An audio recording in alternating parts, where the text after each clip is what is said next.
안녕하세요. 고넬리아 선교사입니다. 오늘은 하나님의 공의에 대해서 배우는 세 번째 시간인데요. 그 개념을 배우는 시간이 되겠죠. 그래서 이 세 번째 시간에 우리 첫 번째 배우는 것은 하나님의 공의는, 바로 우리가 말하는 공의는 칭의의 원천이 됨을 우리가 배우게 되는데요. 바로 하나님의 공의는 칭의의 원천, 우리가 이로써 믿음으로써 하나님의 일을 가지는, 의인은 믿음으로 사는 그 부분들이 원천이 바로 구약에 나오는 그 공의가 원천임을 우리가 보게 되는데요. 바로 구원, 칭의, 믿음을 인하여서 우리가 구원을 받는 것이잖아요. 그래서 좀 더 개념을 좀 더 들여다보면 바로 구약의 구원은 하나님의 이와 동일한 개념임을 보게 되고요. 그리고 하나님의 이는 공의와 정의를 행함이라는 것을 갖다가 포함합니다. 공의와 정의는 같은 개념으로서 바로 정의는 사회적 일을 갖다가 포괄하는 그런 부분이거든요. 그리고 바로 공의와 정의는 신약 시대에서 헬라어의 디카이오 시네, 바로 이 justice, righteousness를 의미하지만은 대부분 우리 개혁 성경에서는 이 justice 부분들은 빠져가 있고요. 다 거의 righteousness, 하나님의 의로만 번역됨을 하여서 실질적으로 정의 부분들이 좀 무시되었던 그 부분의 번역상의 어떤 오류를 갖다가 지적하는 부분을 갖다가 앞 시간에 이제 다뤘던 부분이거든요.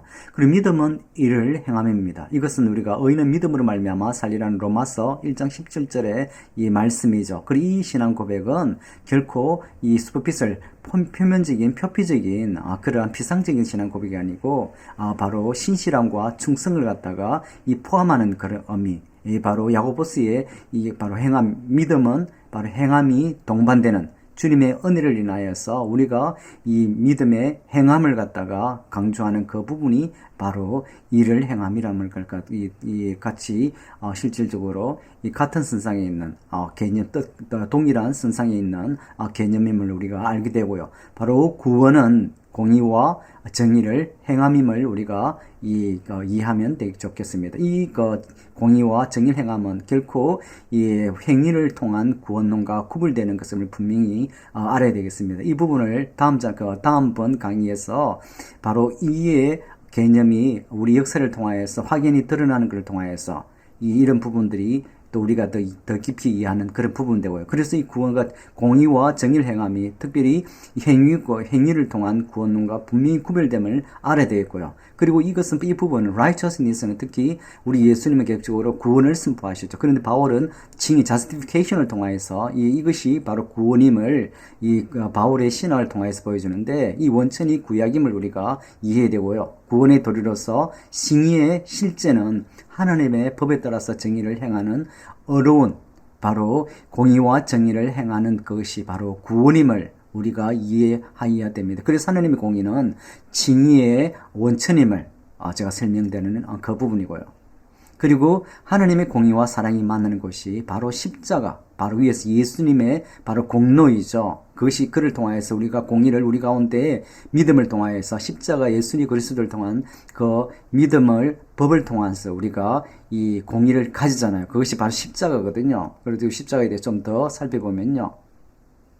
바로 십자가는 하나님의 공의와 사랑이 만나는 바로 그것이다. 하나님의 공의와 사랑이 만나는 것이 십자가이다. 바로 이 공의는 하나님 절대적인 거거든요. 바로 우리가 하나님의 공의 때문에, 이 때문에 우리가 죄인으로서 나가지 못하고 심판받아야 되는 그 부분이거든요. 그런데 하나님 사랑은 우리를 구원하셔야 되잖아요. 그래서 그 사랑과 하나님의 공의를 갖다가 100% 충족시키는 것이 바로 예수님의 십자가잖아요. 그래서 하나님의 공의와 사랑이 만나는 것이 바로 십자가인 것입니다. 그리고 십자가는 하나님의 공의와 우리의 죄를 바로 교환, 그를 통하여서 우리의 하나님의 공의가 우리 가운데 들어왔죠. 그래서 우리가 하나님 일을 가진 자이고, 그리고 우리가 징의를 받은 자이고, 구원받은 자이죠. 바로 우리 죄를 갖다가 십자가상에 예수님께서 가져가시고, 그리고 예수님이 하나님 일을 갖다가 우리 가운데 입혀 주시거든요. 그래서 하나님의 공의는 바로 그 하나님의, 이 하나님의 애트리비였다. 하나님의 성품이시죠. 그 죄를 심판하시는 분입니다. 그리고 하나님의 사랑은 죄를 미워하시고, 그리고 죄인들을 사랑하는 것이 바로 하나님의 사랑이거든요. 그리고 공의와 이 사랑은 실질적으로 대조되는, 그렇지만 그 십자가를 통하여서 완전히 그 하나님의 이와 하나님의 사랑을 다 만족시키는 그 부분이 되겠죠. 그것이 예수님의 십자가의 은혜이죠. 그리고 또 하나님의 또 사랑이죠. 그를 통해서 우리 요한복음 3장 16절 하나님 이 세상을 이처럼 사랑하사 독생자를 주였으니 하는 그 말씀과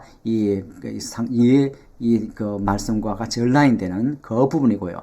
그래서 그리스도의 공의는 나눔에 있다고 강준민 목사님이 책에서 이야기하고 있습니다.